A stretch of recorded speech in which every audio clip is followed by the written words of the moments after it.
நம்பி நடக்கிறேன் என் தகப்பனே, உங்க பாதை நன்மை என்று நம்புகிறேன். உம்மை நம்பி நடக்கிறேன் என் இயேசுவே,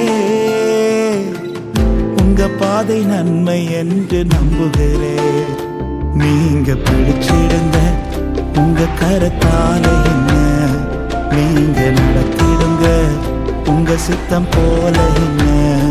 நீங்க பிடிச்சிடுங்க உங்க கரத்தால என்ன, நீங்க நடத்திடுங்க உங்க சித்தம் போல என்ன.